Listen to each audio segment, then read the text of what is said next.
Hey everyone, welcome back to Extra Time. I'm Greg Wallace alongside Shep and Jason the producer. Act 2, keep on rolling, as in the REO Speedwagon song, which maybe only the old guys here would remember. And we're basically talking about teams that are seemingly out of the running, still fighting well, whereas teams that needed some points didn't get them. And two very specific games come to mind, and we'll start with San Jose and Colorado.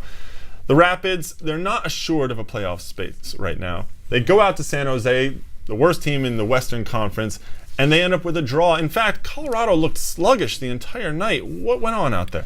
Colorado definitely looked tired. I think they really struggled for possession. They couldn't get possession in the midfield. I think the only good news for them is Pablo Mastroeni comes back on Wednesday night.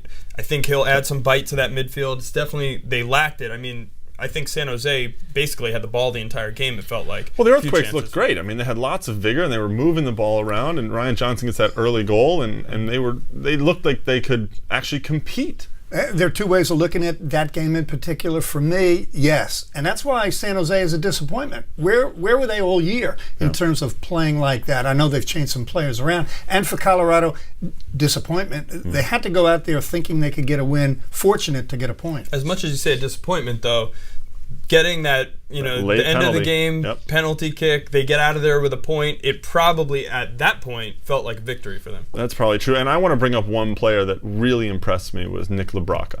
I mean, here's a kid who, it's nothing fancy, but he knows how to hold on to the ball, knows how to switch the field of play. He's very calm and composed on the ball, and that really impressed me. And, you're bringing up Mastroeni. Well, now they have two guys in there that can do that. Well, they needed more than one guy in there because one guy passing, to no one didn't help them on Friday night. That's true. And another team that didn't really get the points they needed to get on Friday night as well, New England. They go into New York, and you've got to think that the Revolution, who are right now outside of the playoffs, they need to get some points. You've got to think, you go to New York, the worst team in the league, you need 3 points. Well, they get the 1-0 lead, and then they give up a goal to New York.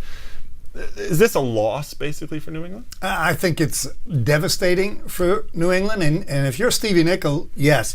In the context of traditionally how these teams have done against each other, New York never beats the Revolution. Right. So the Revolution came in there, had the lead, needs desperately to get 3 points, gave away a goal, and really the second half attempt by Matt Conji one-on-one with Matt Reese should have put the game away. They should have lost the game, so fortunate to get out with a point. That's true. I said this a while ago about New England. New England really needed to have a hot September. They came into September on a 3-game win streak. I said they need to get points in September. This is where they're going to make their playoff run because come October, they have 4 tough games, 2 against Columbus, Chicago, and at Colorado. They're not, if they're playing the way they're playing now, they're not getting points in October. So if you ask me, they haven't done enough.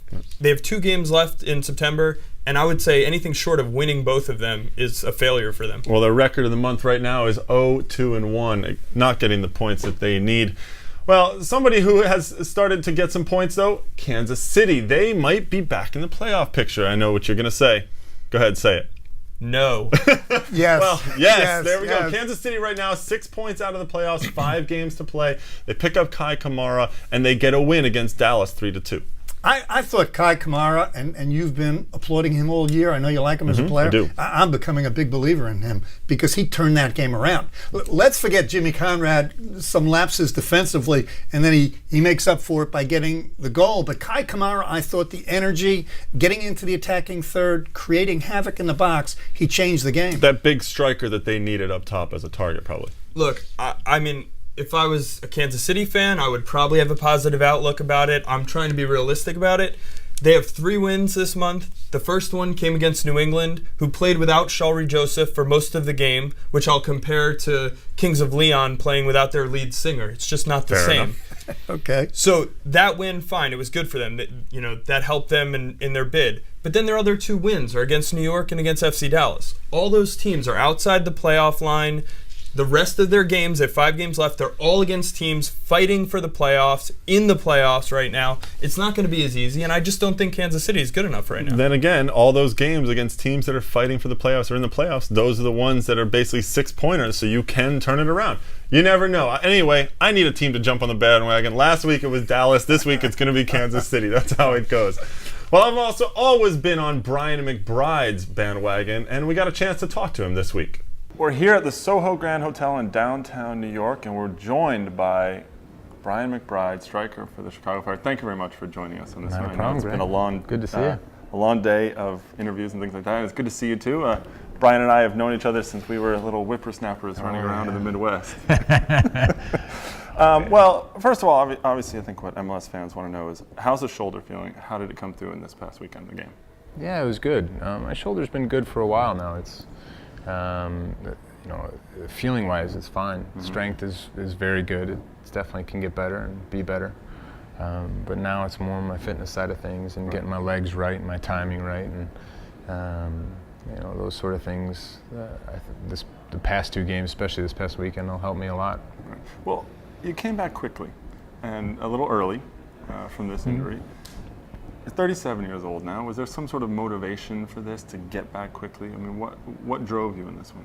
I didn't have to push myself other than do the things that needed to be done, and some of them came early. So I just was going with the flow. And now you still got to get your touchdown, right, and get all that?